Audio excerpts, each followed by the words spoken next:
I think this pandemic taught me that I was stronger than I thought I was.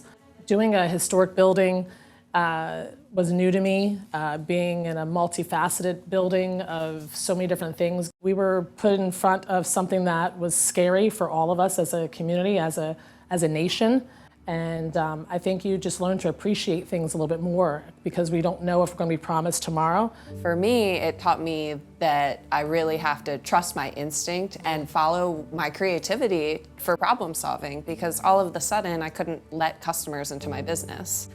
And there was that moment of like, well, how do you run a coffee shop if you can't serve coffee? So we came up with this takeout window. We would open the window, you'd order your latte, we'd make it and bring it out to the window. We operated like that for 460 days. Wow. It was nice to like trust my own sense of problem solving. There was a way to stay open. You just had to kind of approach it differently. It was hard because my mom and my dad, they're close to 70.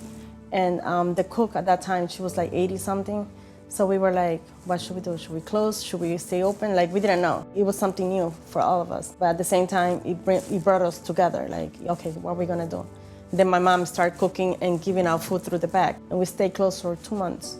We consolidated all the restaurants into this location, and we converted this into a community kitchen. I decided every day I was gonna wake up and cook these like very affordable meals for the town. I definitely learned a lot about who I was and how much more I had to offer my own businesses.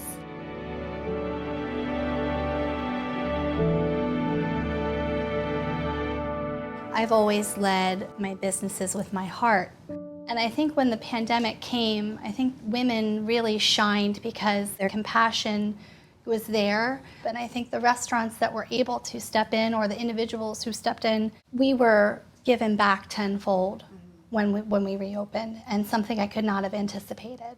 I think as women, we just have that instinct. I was like, what are we gonna do? It taught me more than anything, you know, like you said, we're stronger than we thought. I learned so many new skills because I had to. Yeah. And that's something looking back at it, like, okay, I can list all of my products online and get them sold, and I taught myself that because I had to, and that was really inspiring. The multitasking thing, I think, for most women, I think it's just a natural part of our genetic, a part of our makeup. Some of us that are mothers, we're used to it. We're used to being able to have a baby on the hip and have the bags in your other hand and opening a door with your foot. It's something that as moms, it's an instinct. It's something that's natural to us. My grandma, she had 13 kids. And she grew up, it was in the Dominican Republic, so she had to find ways to make money. So she used to make coconut candy. And then all those 13 kids, when they grew up, they ended up having their own business. So they had grocery store, restaurants. So when I grew up, that's what I saw, restaurants and grocery stores. So by the time that, when I started working, I don't even know the time when I started working, because, I was just helping around. And then one day I'm like, oh, I'm working.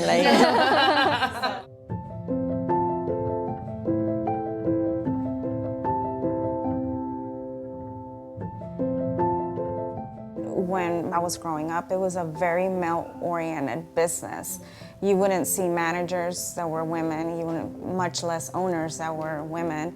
And my dad really never told us that we weren't allowed to do it or we couldn't do it.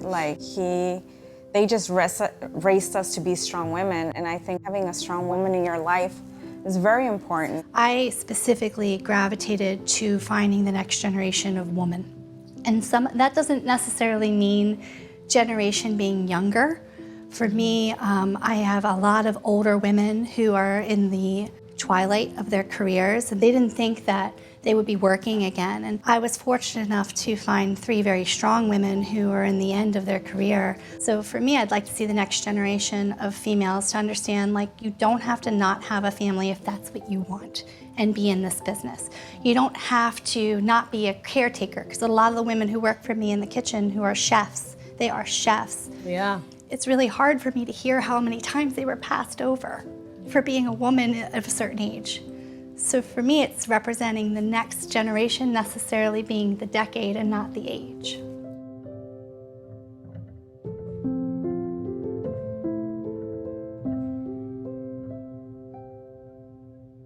I'm hopeful for the next generation to pass the baton of pride.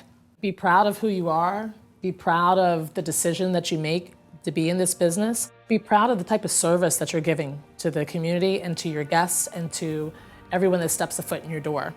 As we start giving a little bit more room for self-expression to our staff, we see people getting more comfortable being themselves at work. And then the customer feels more comfortable because they know their server is their true, authentic self. Right. We can do whatever we want. We're trained to fit in a glass slipper when in reality we have the power to shatter the glass ceiling. Cheers, ladies.